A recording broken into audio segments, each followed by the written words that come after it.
بسم اللہ الرحمن الرحیم۔ دیکھو، سب سے اہم رشتہ، میری بات غور سے سننا، چونکہ ہمارا معاشرہ اس کو شاید ہضم نہ کر سکے تو آپ بھی نہیں کر سکیں گے۔ سب سے اہم رشتہ خامد اور بیوی ہے، سب سے مقدس رشتہ ماں باپ، سب سے مقدس رشتہ ماں باپ، لیکن سب سے بنیادی رشتہ خامد اور بیوی ہے۔ اللہ نے پہلا رشتہ جو دھرتی پہ قائم کیا وہ ایز اے ماں باپ نہیں، ایز اے خامد اور بیوی۔ آدم کو خامد بنایا، حوا کو بیوی بنایا، پھر انہی کو ماں باپ بنایا، انہی کو دادا دادی بنایا، انہی کو نانا نانی بنایا، انہی کو ساس اور سسر بنایا۔ سارے رشتے خامد اور بیوی سے جنم لیتے ہیں، آگے یہی دو رشتے روپ بدلتے ہیں۔ خامد اور بیوی کا رشتہ سب سے بنیادی ہے، سب سے اہم ہے، سب سے بڑا ہے، اور سب سے پہلا ہے اور سب سے آخری ہے۔ پہلا رشتہ بھی خامد اور بیوی کا قائم ہوا، اور دنیا میں بھی آخری رشتہ خامد بیوی رہ جاتا ہے۔ پتراں دی شادی ہو گئی، دھیاں دی بھی شادی ہو گئی، بڈھا بڈھی کل لے بیٹھے۔ ہمارے دیش کی کہانی کیا، میرے گھر کی کہانی۔ میں تبلیغ میں، میرا چھوٹا بھائی لاہور میں، بہنیں اپنے گھر، ماں پیو کلے بیٹھے ہوئے، ہمارے پاس آنے کے لیے تیار نہیں، اپنی جگہ چھوڑنے کے لیے تیار نہیں۔ پھر باپ فوت ہو گئے تو ہم نے منتیں کر لی اپنی ماں کی کہ میں فیصلہ آباد میں رہتا ہوں، میرا بھائی لاہور میں ہوتا ہے، کہ ساڈے کو آ جاؤ نہ پتر، میں توڑے پیو دی جا نہیں چھڑنی۔ نہیں آئے ہمارے پاس، تنہا زندگی گزار دی۔ ہم تو آئے مہمانوں کی طرح، آئے اور چلے گئے، تنہا زندگی گزار دی۔ تو پہلا رشتہ خامد اور بیوی، آدم اور حوا۔ پھر دنیا میں بھی اگر زندگی ہے، پہلے مر جاؤں تو الگ بات ہے، اگر زندگی ہے تو پھر آخری رشتہ خامد اور بیوی، اور جنت میں جا کے ہمیشہ کا رشتہ خامد اور بیوی۔ ہر آدمی اپنی بیوی کے ساتھ اور ہر عورت اپنے خامد کے ساتھ جنت میں جوڑا جوڑا ہوں گے۔ بچے اپنی جنت میں، ماں باپ اپنی جنت میں، ساس سسر اپنی جنت میں، بھائی بہن اپنی جنت میں۔ جنت میں بھی خامد اور بیوی کا اللہ نے ساتھ بنایا ہے۔ یہ رشتہ سب سے اہم رشتہ ہے۔ اس رشتے کو باقی رکھنے کے لیے اللہ تعالیٰ نے سینکڑوں آیات اتاری، اور اس میں دخل اندازی کے لیے کوئی راستہ نہیں چھوڑا، اولاد کو بھی نہیں چھوڑا کہ خامد اور بیوی کے رشتے کو۔ بعض بیویاں ایسی نادان ہوتی ہیں کہ اولاد کی محبت میں خامد کو ڈیگریڈ کرتی ہیں، بعض خامد ایسے نادان ہوتے ہیں اپنے ماں باپ کے احترام میں بیوی کو ذلیل کرتے ہیں، اپنے بہن بھائیوں کی سن سن کر اپنی بیوی کو مارتے پیٹتے ذلیل کرتے ہیں۔ یہ ہر گھر کی کہانی ہے۔ ان دونوں سے میرے اللہ نے روکا ہے۔ خامد اپنی بیوی کو سب سے زیادہ عزت دے، بیوی اپنے خامد کو سب سے زیادہ عزت دے۔ حقوق میں سب سے بڑا حق اب خامد اور بیوی کا ایک دوسرے کے ساتھ جوڑا گیا ہے کہ ان سے نسل چلنی ہے، ان سے نسل چلنی ہے۔ اب حیران ہوں گے، بیوی کے ذمہ خامد کی روٹی پکانا شریعت نے نہیں لگایا، تو خامد کے ماں پیو کی روٹی کیسے ذمہ ہوگی؟ خامد کے بہن بھائیوں کی روٹی کیسے ذمہ ہوگی؟ کتنی بہنوں نے گھر اجاڑ دیے بھائیوں کے، کتنے ساس سسر نے اپنے بیٹے کے گھر اجاڑ دیے۔ یہ چاروں طرف پھیلی ہوئی کہانیاں بتا رہا ہوں، کوئی خواب نہیں سنا رہا ہوں، کوئی باہر کی زندگی نہیں بتا رہا ہوں، کہ جوائنٹ فیملی سسٹم بہت اچھا ہے اگر شریعت کا پتہ ہو، اور بہت برا ہے اگر شریعت کا پتہ نہ ہو۔ چڑا چڑی بھی اکٹھے ہوتے ہیں تو گھونسلہ الگ بناتے ہیں کہ ساس سورا کے دائیں سرتے نہ آ پاوے۔ ہمارے دوست ہیں مار ظفر حراج، میں تو ان کی بات سن کے حیران ہو گیا، کوئی دین کا پتہ کوئی نہیں، شریعت کا پتہ کوئی نہیں، بہت شریف آدمی، ہمارے قریب پڑوسی ذمہ دار ہیں۔ تو ان کے بیٹے کا نکاح پڑھانے میں گیا، جیسے ابھی عزیز کا نکاح پڑھانا، ان کے بیٹے کا نکاح تھا، تو ابھی مہمان نہیں آئے تھے تو میں سے بیٹھے تھے، تو مجھ سے کہنے لگے مولانا صاحب میری بیگم مینو آخیا کہ گل سن آپ ہوں ہنڈ گئے ہیں، ان کر میرے پوتر دا گھر وکھرا بنا، او نوے اصا کہ دھی لائے تے آئیے تو مڑ اصا وہ سر تے بیٹھے ہوئیے، پہلے میرے پوتر دا گھر وکھرا بنا، وہ ڈولی وکھری لایا تو مڑ میں شادی کرساں پتر دی۔ چلو وہ تو طاقت رکھتے تھے، انہوں نے الگ گھر بنایا۔ شریعت نے یہ عورت آنے والی لڑکی کا حق رکھا ہے کہ اگر خامد کے پاس طاقت ہے تو اس کو الگ گھر دے، اگر وہ ڈیمانڈ کرے کہ آپ مجھے الگ گھر لے کر دیں تو یہ ماں باپ کی نافرمانی نہیں، یہ حق تلفی نہیں، اس آنے والی کا حق ہے کہ اس نے تیری نسل کو سنبھالنا ہے۔ اگر یہ ساس کی بھی سنیں، سسر کے بھی سنیں، نندوں کے بھی سنیں، دیور کے بھی سنیں، پھر تیرے بھی سنیں، تو یہ تو پاگل ہے، یہ بچے کہاں سے پالے گی؟ یہ بچوں کی تربیت کب کرے؟ یہ تو دن کو روئے گی کہ سس ہے آخیا، رات کو روئے گی سو رہے آخیا، اگلے دن آخے گی میں نے تو تیری بہن ہے آخیا ہے. تو اس کو تو بچے پالنے کا وقت نہیں. ہماری نسل کیوں برباد ہو گئی؟ کہ ماؤں نے اپنی ڈیوٹی چھوڑ دی ہے. 3 سال کا بچہ اسکول میں ڈالنے لے بلا سکول والوں نے کیڑی فکر ہے، انہوں نے پیسے لے کے انہوں کھڈاونا. میرے نبی نے کہا 7 سال تک تو نماز بھی نہ کہو، گلے سے لگا کے رکھو. 7 سال تک نماز بھی نہ کہو، بس اس کو قریب کرو قریب کرو قریب کرو.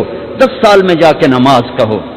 3 سال کے بچے کو ڈالتے ہیں اسکولوں میں، اس کے لاشعور میں ماں باپ سے نفرت پیدا ہو جاتی ہے.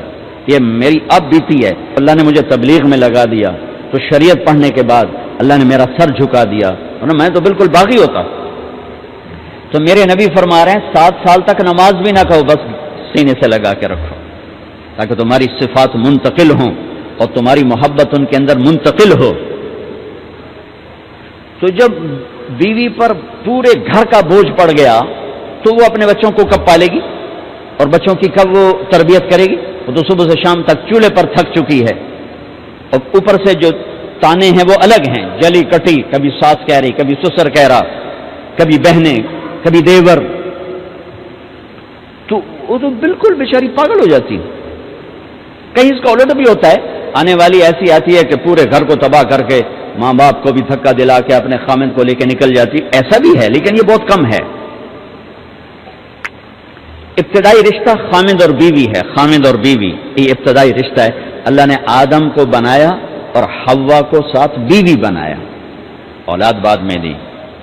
اور ایک اور بات، آدم کو بنا دیا مٹی کا پتلا کٹھا کر کے، مٹی کٹھی کر کے پتلا بنا دیا. 40 سال کے بعد روح ڈالی، چل بھائی جا جنت، اور اکیلے بھیج دیا، بیوی نہیں دی. حالانکہ اللہ چاہتا تو ساتھ ہی حضرت حوا کی مٹی کا ڈھیر بھی لگا دیتا، اس کا پتلا بھی تھپ دیتا، فرشتوں سے تھپوا دیتا، اور پھر 40 سال کے بعد دونوں کو اکٹھا جنت میں ڈالتا. بہت سارے پیغام، اس میں بہت سارے پیغام. تاخیر ساتھ نہیں بنایا، دیر سے بھیجا. انتظار قدر کو بڑھانے کے لیے کہ عورت کی قدر کرنا، کمزور ذات ہے، کمزور مخلوق ہے، قدر کرنا. دوسرا، پہلے دن پتلا نہیں بنایا کہ ننگا پڑا ہو.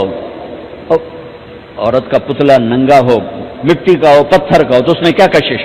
تو ان مرد کے لیے کشش کوئی نہیں، تو فرشتوں کو کیا کشش تھی؟ پہلے دن سے عورت کو پردے میں بنایا، بے پرد نہیں کیا، بے پرد نہیں کیا، اس کا پتلا نہیں بنایا، اسے ننگا نہیں چھوڑا. اس کو پہلے دن سے کورڈ. اور کیسے بنایا؟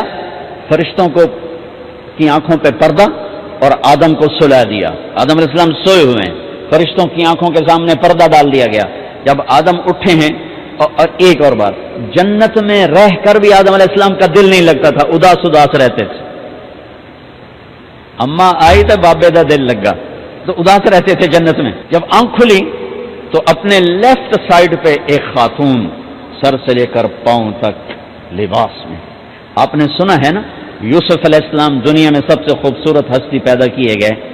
یہ مردوں میں، عورتوں میں سب سے خوبصورت حضرت حوا کو پیدا کیا.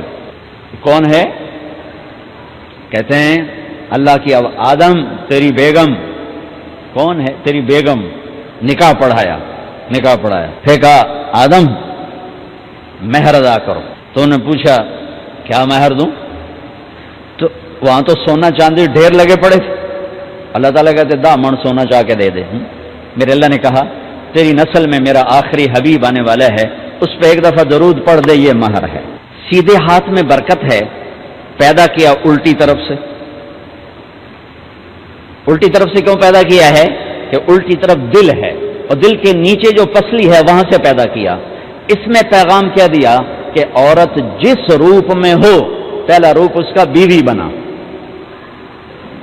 پھر وہ ماں بنی، پھر اس آگے بیٹی کا روپ ہے، پھر بہن کا روپ ہے، پھر خالہ ہے، پھوپھی ہے، دادی ہے، نانی ہے، ساس ہے.